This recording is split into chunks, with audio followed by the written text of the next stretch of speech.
No. Gently. Coming at you fresh, coming from afar, it's 2C3 Pod DTN. That's right, ladies and gentlemen. It's time for 2C3 Pod DTN does the Netflix, because normally we like to head to the cinema, but because Dylan was moving houses this week, and I had the children. Oh, no, actually, I worked all weekend. I was on night shift all weekend. You were losing your mind. Yeah, that's right. Yeah. Exactly. It's been a long January. It's February. But either way, it's time for 2C3 Pod DTN. And this week, we had the pleasure. Privilege. Yay! Yes! Oh, Yes. I was so concerned because we do not talk about this beforehand, what we thought of it or anything like that. We go to and then we go, no. Exactly. Yeah, keep it for the podcast. As we said off air, we cannot have a friendship outside of this podcast because anything we say, it's like, should be on the podcast. Got to save it for that. So we saw Adam Sandler's Uncut Gems. Yes, so Uncut Gems. Let me read the description because I'm on the wrong page on my end. No, you're right. Do you want me to go through it?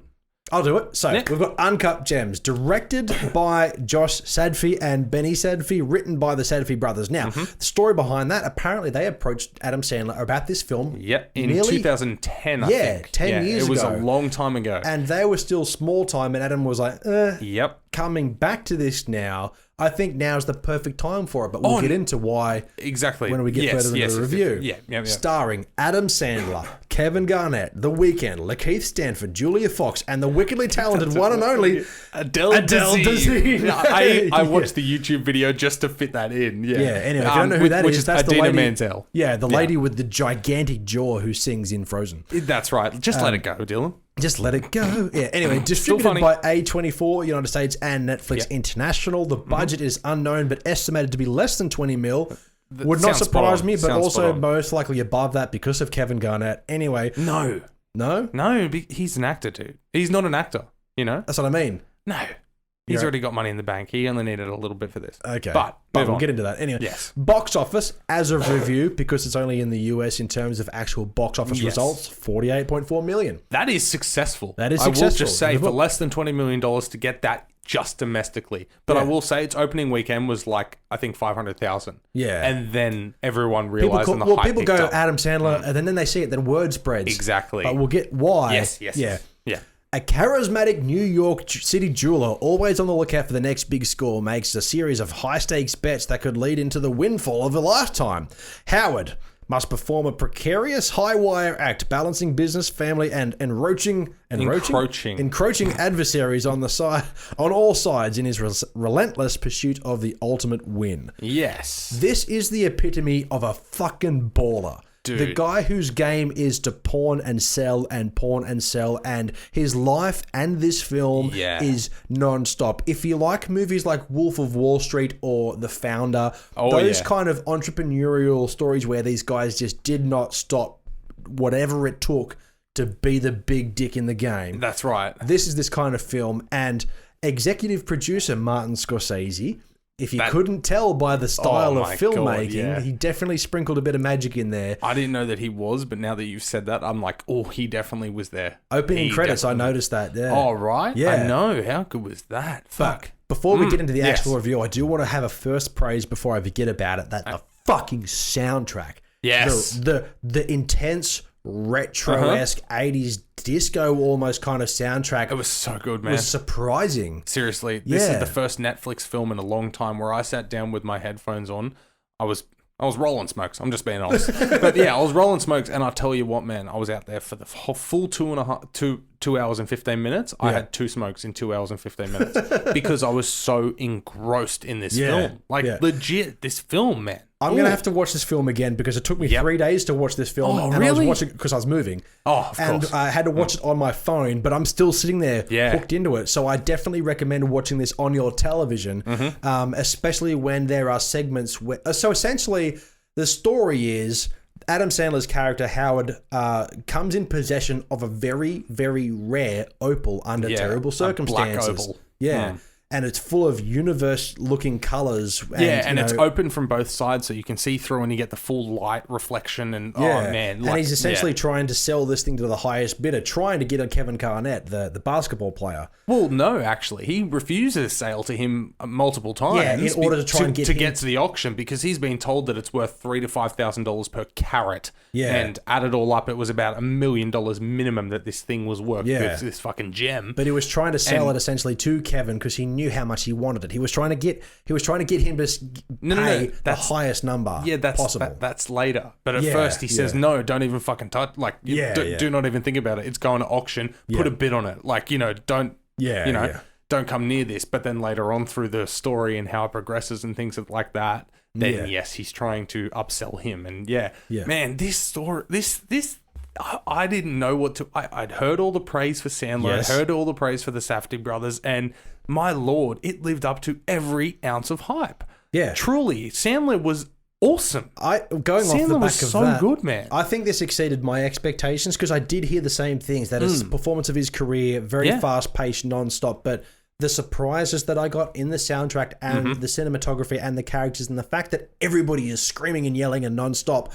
This film keeps you engrossed. It's kind of like, to me, it had the same feeling as Joker in the sense that it's a small scale, gritty, real kind of film that you can see yourself in, and every emotion portrayed by each actor is so genuine. 100%. And another point I like to make as well is that the fact that this film centers very heavily on basketball and betting on basketball, Adam Sandler is the perfect actor for that because he has basketball themes throughout his entire film career. He's a diehard Knicks fan. Yeah, so I think him portraying that diehard knows what he's talking about when it comes to betting. He's playing an exaggerated version of himself because his character is a diehard Knicks fan. He's a diehard Knicks fan. Like...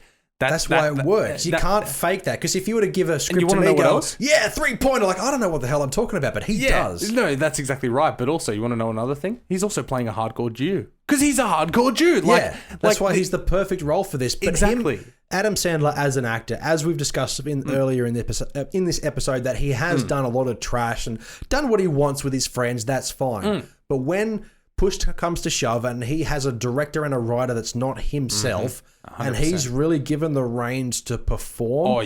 I think Uncut Gems reminds the world that Adam Sandler is an actor. Yeah, I'm going to say this right now. I think this is the beginning of Adam Sandler's new career. I hope so. I genuinely think he's still going to do his comedies on Netflix. That's going to happen, but I think this is going to open a door to where he actually is perceived as an actual actor, not just...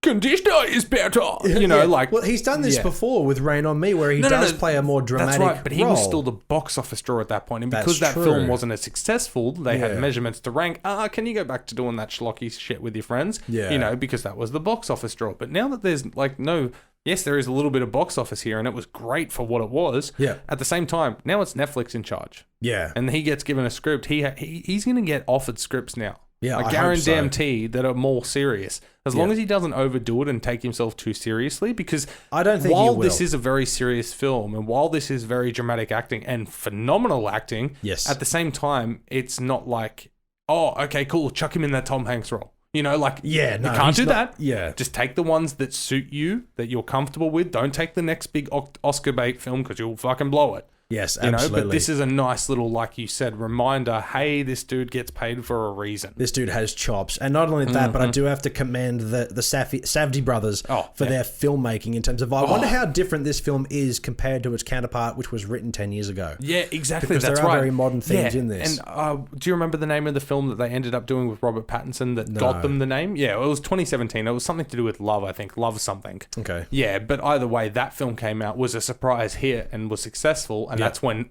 studios started coming to them saying, hey, you got any projects? And they're like, yeah, this one we've been waving for 10 fucking years. Yeah, so this one's been in the work for a long time and is a very clear passion project of theirs. Yeah. They got the man they wanted, and it turned out better than expected. Also, Kevin Garnett.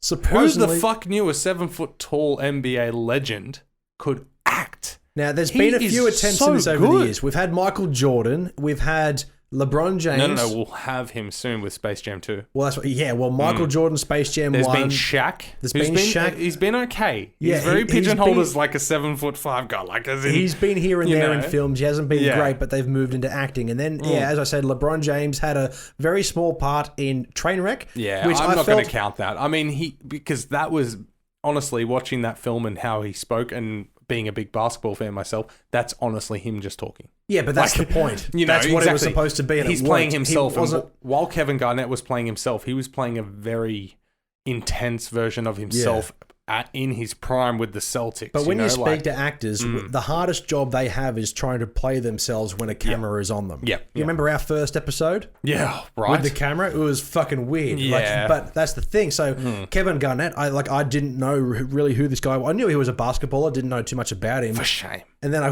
watched this film and I think, okay, he's coming off basketball and NBA into a role like this where he's almost putting... Oh, dude, he's been retired since like 2012.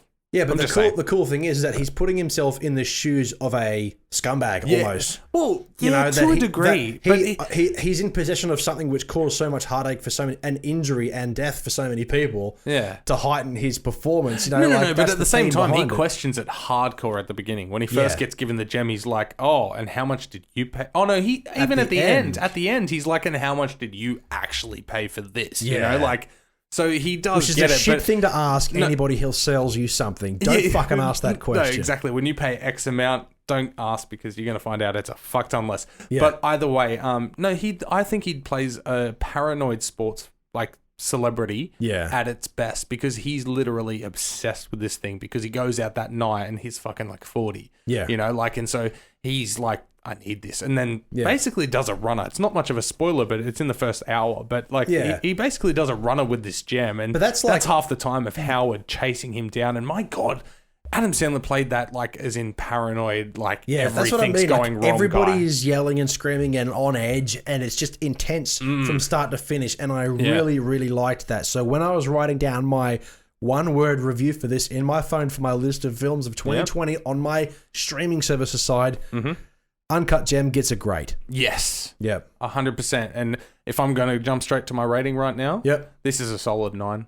Yeah. I loved this film. Like, I put it up there. I've also got Earlier in the Year Gentleman with a 9. Yep. I put it on that level, dude. Yeah, man. I had that good of a time with this film. It's really good and it's ultra surprising with the acting and the cast. Yes. Everything about it was so good. Fun little fact as well. It is now the 4th highest fuck film. Is it? Ever. That's good. I like these odds. Yeah. No, as in like saying fuck. Yeah, no, I get. Yeah, I know what you meant. Like, 408 times. I they just said like. fuck. I like that. I know. Enjoy those It's a notes. fun little thing. Like, so that's a fun little touch. But yeah, I can't fault this movie at all. No, even Adele Dazeem, she's great. There is one thing I will fault that had me a little bit cringy is that it's not really a spoiler, but there is a scene where Adam Sandler's character is in his office and he's crying. Oh yeah. That I wasn't sure how to feel about that. At first, I thought he was faking. Yeah. At first, I thought he was faking for sympathy, and I think he was, honestly. Yeah. But at the same time, his girlfriend / booty call Julia is also kind of crying in the same scene, and it's the way it's sort of filmed and the way that they've both acted it. I think that was a bit cringy, but outside of that, I think the movie's brilliant. No, but honestly, I think they did that on purpose. The way they filmed it to make you uncomfortable. Okay. Because you've seen this guy be like a scumbag, dirty, down and dirty guy. Yeah. And then you've seen this like chick who's been perceived almost as like a bludging bimbo.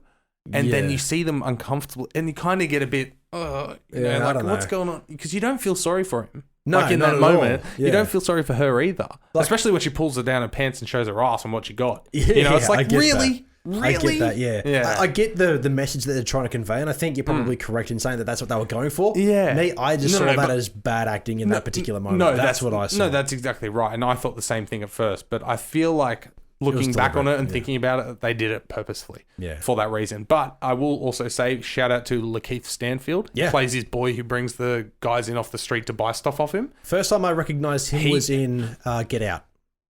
Oh, yeah. I was going to say, the whole time I'm like, why is his face so fucking recognizable? Knives Out. He's the detective. That's right, because he was in Get Out as the first victim that you meet, and then he was the detective, and now he's this. He's got a wide range as well. He can go from clean cut to hard detective honestly, to gangster. As good, that's exactly right. But as good as Adam Sandler was, as surprisingly good as Kevin Garnett was, Lakeith Stanfield, he's the one who I'm like, that is a real actor in his element.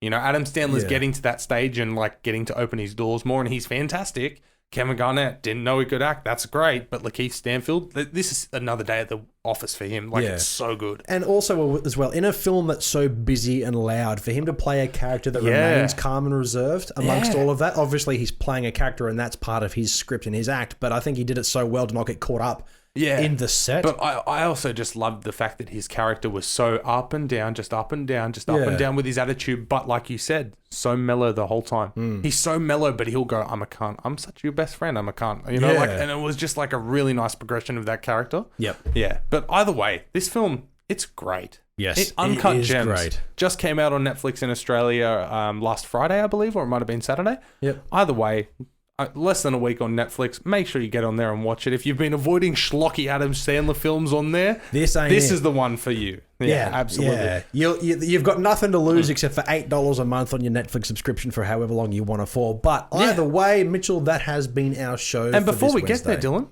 guess what? What? We have a producer. Absolutely. Thank you very much. First Patreon producer. Make sure you head on over to Patreon, Two's Company, Three's a Podcast. Check it out. Yep. But thank you very much, Paula Lydia. Absolutely. Yes. Anyway, as I said, that's been our show. Yes, you can find... Wait, sorry. You are keeping the show alive. Yes, thank you very much. Every little dollar counts. Absolutely. And anyone else who wants to become a patron as well, head to patreon.com, as Mitchell just said. So, also, you can find us on Facebook, Instagram, and Twitter at 2C3Pod, of course. That's right. And make sure if you're watching or listening to us, thank you. But also make sure it's on your preferred platform. We are available on Podbean, Spotify, Apple Podcasts, and of course, YouTube. Big summer blowout. Now, you can support the show, of course. You can buy a bit of merch over at tpublic.com. Just search for 2C3Pod or Two's Company 3's a podcast. Get yourself a t-shirt, a mug, a sticker, or a fridge magnet. Or if you also want to support the show, Patreon. And of course, PayPal. Two's Company 3's a podcast at gmail.com. Not just for those donations, which we greatly appreciate, but also just if you want to hit us up. Any business inquiries or anything like that? Two's Company 3's a podcast at gmail.com. Absolutely. Now we have new podcasts every Wednesday and every Friday. Every Wednesday is, of course, there's the news and reviews, and Fridays is Trailer Park and, of course, Yas or Pass. So we'll see you there, of course. That's right. And coming again next week, because we've just finally moved into the brand new studio, we will have 4 videos on YouTube every week, and maybe something soon coming to Patreon. Absolutely. Well, thank you everybody for tuning in. Thank you very much. Oh, I know. Yes, I was waiting. I'm like, say it. Everybody for tuning in. We're Two's Company 3's a podcast. I stole your line. My name is Dylan, as always, with my co-host Mitchell. Make sure to hang around after the closing song for our trivia that we do every week. But don't forget that we are Two's Company, but you are the podcast. Hey, thanks for checking out that video of Two's Company 3's a podcast. We really appreciate it. Wasn't it really something? Why don't you drop a comment down below while you're still here on what you thought about that video. And once you're done, go check out the next video. Feel free to hit subscribe as well. I think it'll be a really good investment for your future.